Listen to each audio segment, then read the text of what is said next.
Welcome back to Discussions with Indigenous Education. We are talking about manifest destiny and its history, its impact on the world, and the opportunity that it has to impact our future, right? And if we don't acknowledge its its foundation, right, and the hold that it still has on certain segments of our population. So, you know, as we go further into this concept, let's talk about how it developed, right? And how this idea really fermented and took hold in the Americas, particularly as a byproduct of the events that took place. I guess the building the bridge is that, these things didn't just start, as we stated at the very beginning with the Saxon definition and some of the information. It didn't just start in the Americas. This is a European concept that grew and basically it migrated here and then it really took hold. And so let's talk about, how this took hold here in colonial Americas so that we can see how it impacted us so much.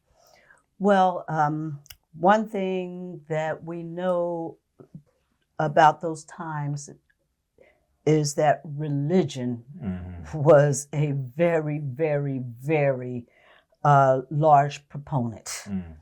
Again, that even Columbus had that in his logs, that he was to come to teach the people Christianity.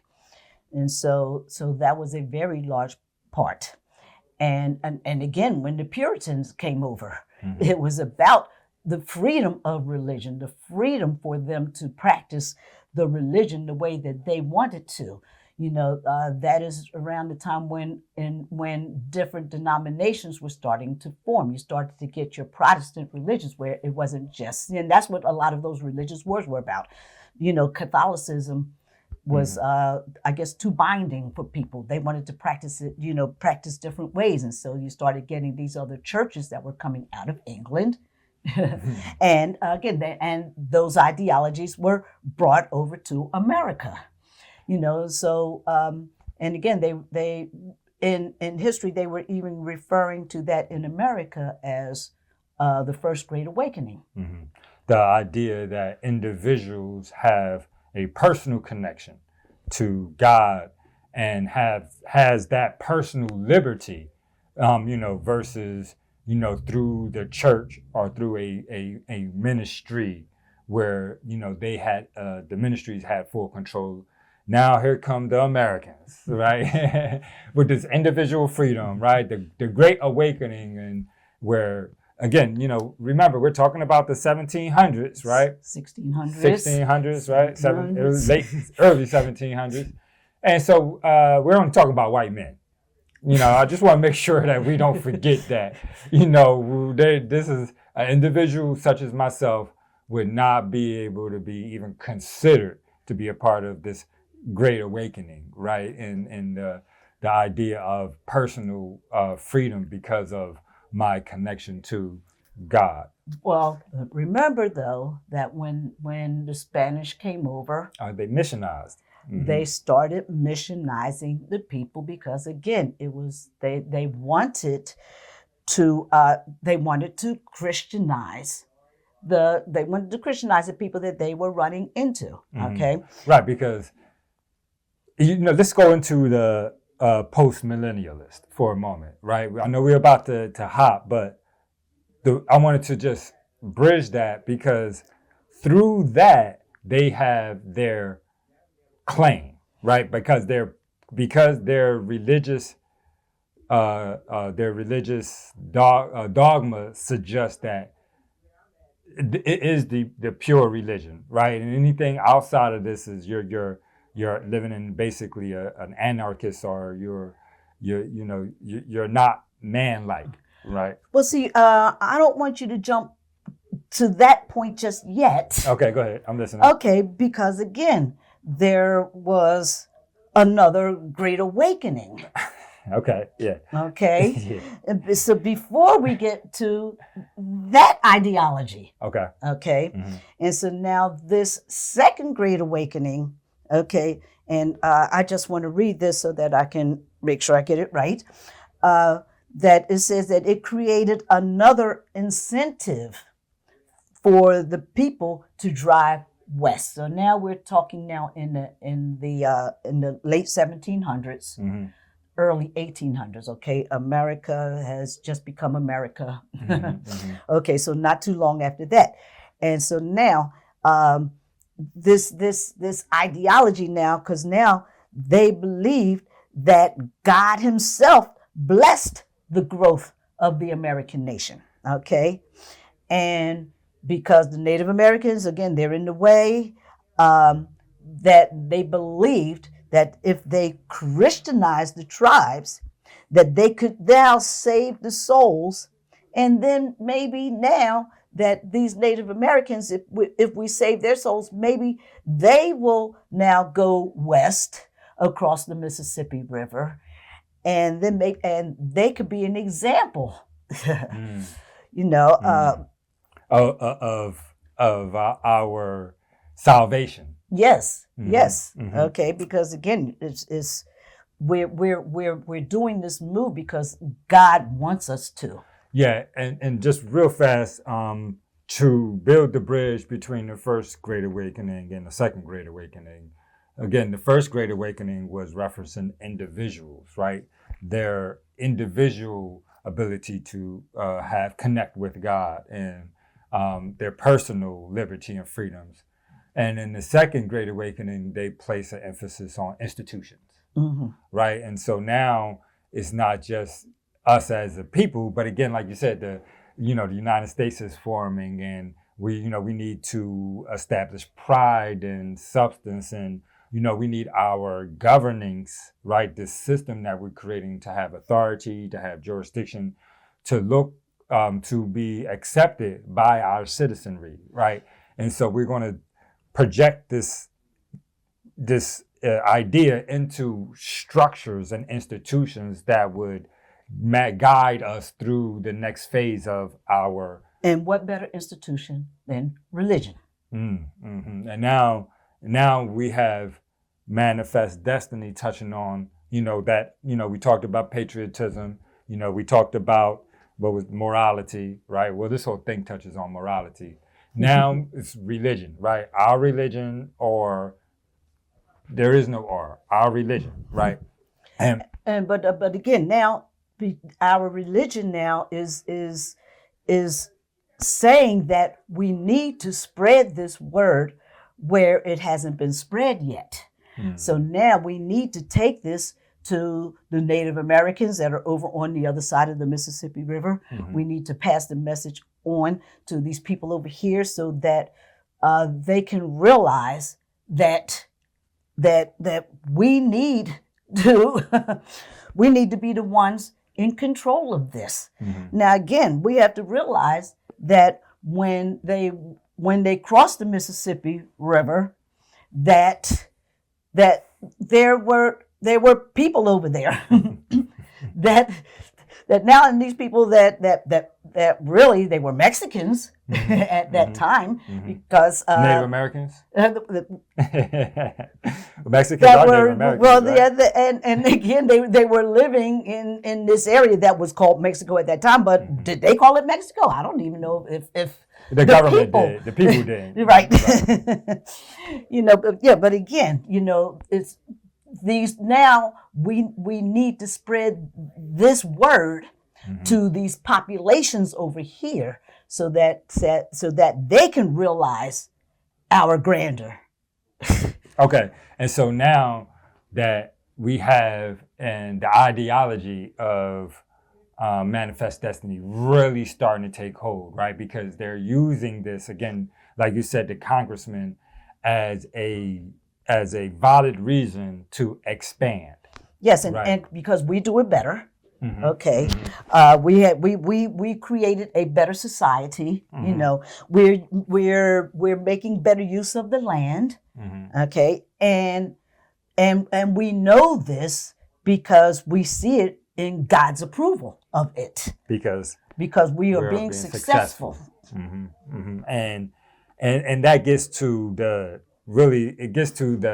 the core of Manifest Destiny, which is whatever we find ourselves into, we should just keep on doing because we're that special. Mm-hmm. But then there was one thing though that we really didn't touch on that was a large part of that Manifest Destiny, especially in the latter part of the 18th century, Mm-hmm. and that was that again the religious fervor that was going on during that time, where it was then believed that that Christ was going to be returning. Okay, and that Christ. Now let me go. It says that. And again, let me read this so I can get it straight. It says that the theology dominated American Protestantism in the first half of the 19th century, that they believed that Christ will return to earth after the millennium, which could entail either a literal 1,000 years or a long period of peace and happiness. Christians thus had the duty to purify society in preparation for that return. And by virtue of this duty that has been imposed on them by their religion, they, through Manifest Destiny, are cleared of any wrongdoing, any moral or ethical issues that may come into play as a part of their expansion and their conquest. And, recognizing again that this idea didn't just stick to the shores of the United States.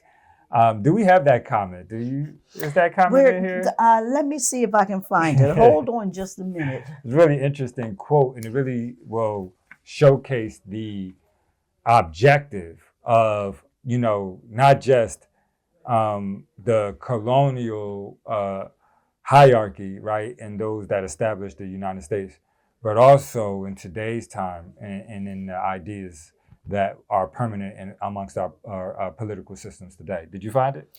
I don't have that particular one, but I do have where it says that the idea of America as a unique nation with a particular mission thus became increasingly common and prominent in the public sphere, but crucially, it became a dominant belief among American leaders.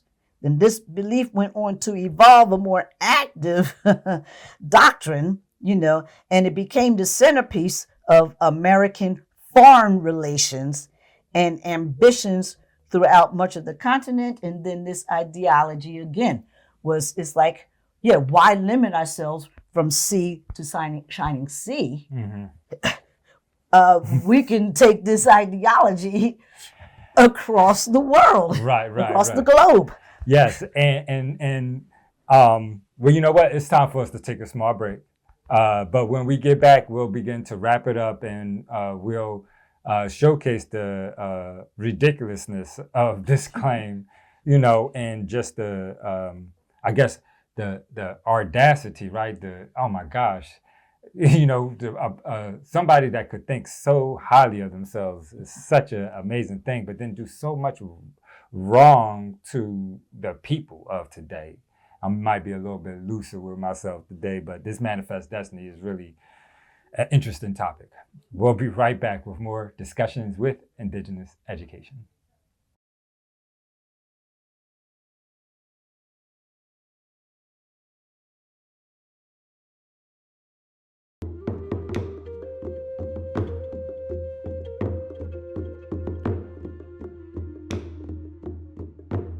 The United States in 1899 issued its first and only paper currency displaying a Native American. The $5 note, sometimes called the Indian Chief Note or certificate, was part of a series of notes called the Educational Series. These notes had prominent artists to provide the designs and are considered the most beautifully constructed and artistically designed series of paper money produced by the United States. The man featured on the $5 silver certificate was a Lakota chief by the name of Running Antelope, who was a member of the Hunkpah tribe and a close associate to Sitting Bull. It turns out that the image on the note had a very large problem. The image of running antelope on the currency shows him in a full headdress.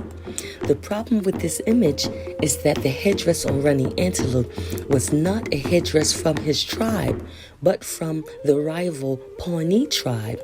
And to make matters worse, it was the war bonnet of the Pawnee. Also, you can see from Running Antelope's portrait that was used for the currency, his headdress was not as elaborate. One story is that the headdress of Running Antelope was too tall for the engraving. Another story is that Running Antelope was asked to wear the Pawnee headdress, but he refused. And yet another where it is stated that when Running Antelope's image was presented for final approval for the money, the director of the Bureau of Engraving and Printing felt something was wrong because all the images of Indian chiefs he had ever seen were of men wearing a headdress. An artist was eventually commissioned to change the original Hunkpah headdress to the Pawnee headdress on the image. Another tidbit of information to consider is why was Running Antelope's image chosen to be displayed on United States currency? He wasn't even a chief. He was, however, one of his tribe's 4 shirt wearers. These men were held in exceptionally high esteem, where they were expected to help enforce and protect their tribe's most vulnerable members. They also were the intermediary between the tribe council and headmen who carried out tribal policy and decisions. Sitting Bull's uncle was a shirt wearer, and Sitting Bull became a war chief. Running Antelope was considered a brave warrior, an accomplished diplomat, a stirring orator, and a man of high principle and independent thought. He gradually, however, came to believe that the whites could not be expelled, and his people's survival lay in seeking the best accommodations possible with the invading white man. Sitting Bull, who once held Running Antelope in high esteem because of his effectiveness in intertribal conflicts, eventually changed his attitude toward him. He came to regard Running Antelope as a fool.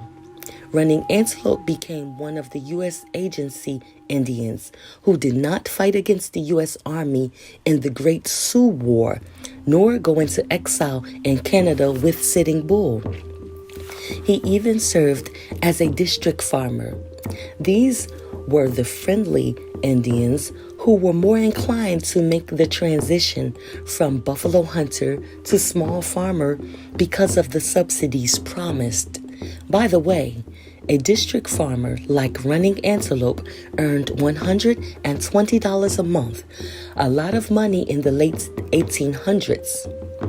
And why, after Sitting Bull's murder and the massacre at Wounded Knee, would the United States want to feature a Native American on their money?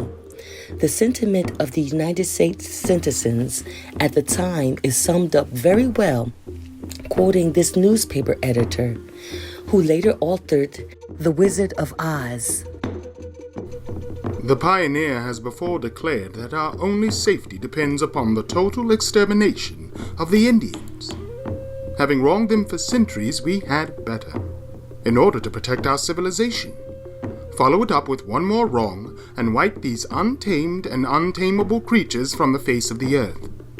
In this lies safety for our settlers and soldiers who are under incompetent commands.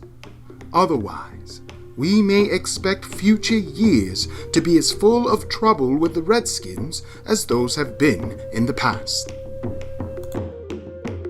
Could it possibly be that the image was to represent a people that will soon be exterminated from United States soil, and Running Antelope represented the means of extermination? I guess we will never know that answer.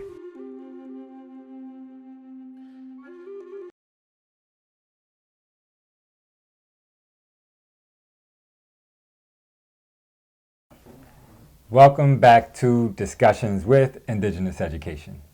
As we begin to wrap our show today, let's just go over some of the things that we discussed, make sure that we offer the objective information as a part of the subjective back and forth that we have offered each other. And we're talking about manifest destiny, right? And it's the concept, right? The fact that this is an idea, not a fact, and that this idea was established and used as a part of American progress, I guess is the best description for me to say, since the arrival of the European, right? And this white supremacy, rebranded as Manifest Destiny, rebranded as MAGA of today, is something that we have to pay attention as a population so that we would be able to, see what's coming and utilize those historical moments of progress, right? And use them as lessons for the future. Right. Because there's always lessons if we look back at these things, and we can see where maybe mistakes were made in the past, and maybe we can correct them for the future.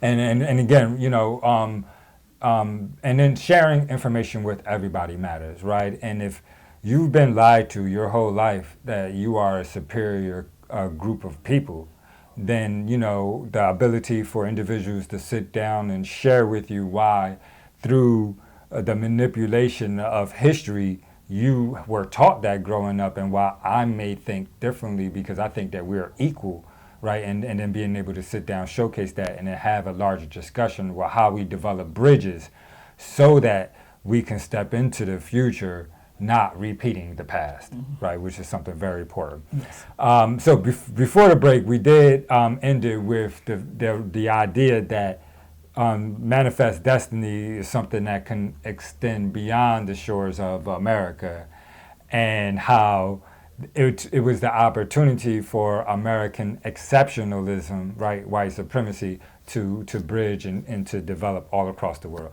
I know I throw that in there, but that's their definition. And the thing is, though, is that we can see examples of that today, not just in America, but again, it is happening around the world, this ideology. And one more thing as we close it up, which is really why I wanted to talk about this conversation today, and that also understanding the linkage on why certain political systems may want to promote certain ideas here in America. For instance, we have been seeing a somewhat of a information connection between the MAGA Republicans and the Russians, right? And neo-Nazism, right? And this idea of white supremacy, right? And so, for journalists, for teachers, for educators, for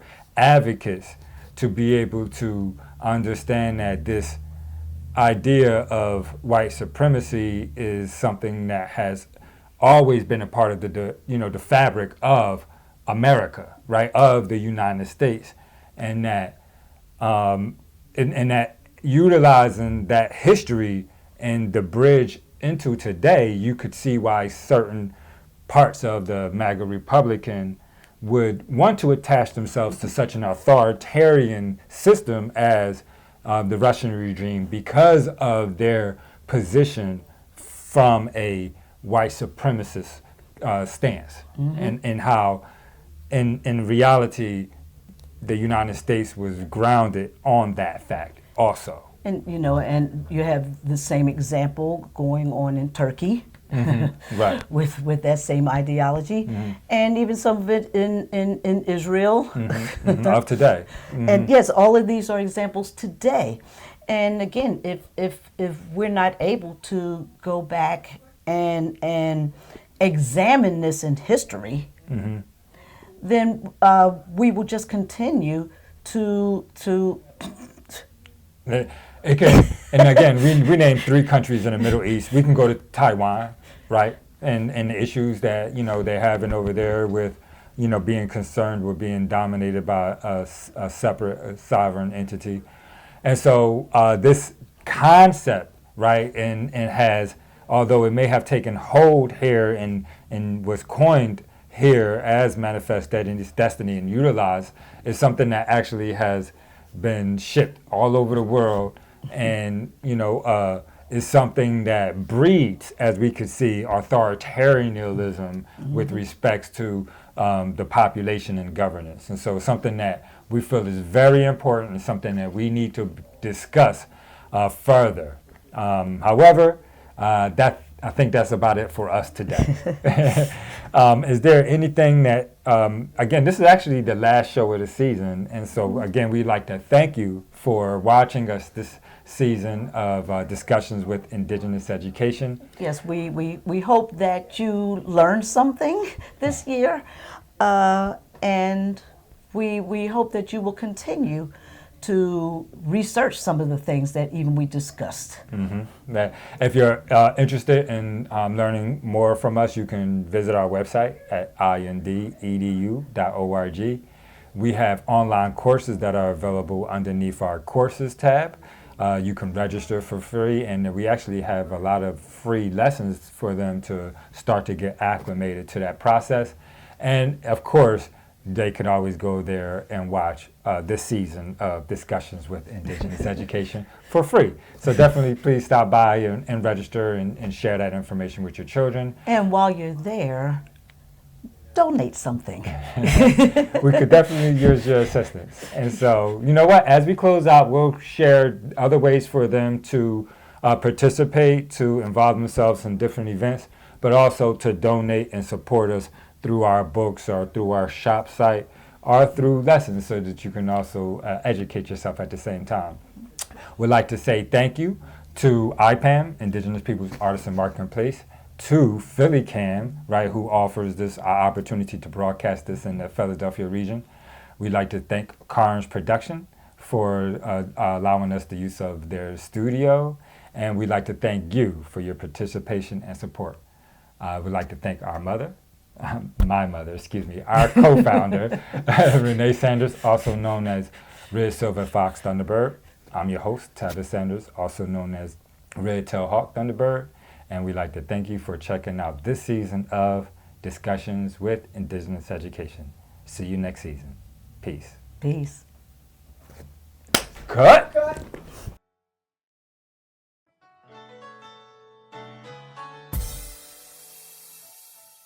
It's the same hustle, it's the same thing, same tears on everything. Maybe one day we'll see we're one big family, like it's one channel. It's the same sunshine, it's the same rain, the same struggle just to maintain. Maybe one day we'll see we're one big Greetings.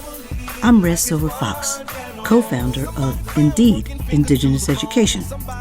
And I would like to invite you to visit indedushop.com. That's indedushop.com, and help support our mission to educate the public of the omitted history of the brown and dark-skinned indigenous population of the Americas. And as always, we would like to thank you for your support. We would like to thank our sponsors, the 215 Guys, Philly's go-to website agency for small businesses. Queens United Holistic, located in the 1000 block of Warrior Road in Drexel Hill. And while you're there, don't forget to pick up your copy of Revealing America's Dark-Skinned Past, Volume 1 and 2.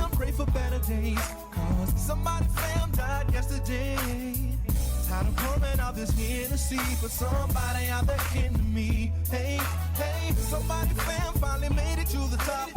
Somebody fam reaching back to the block.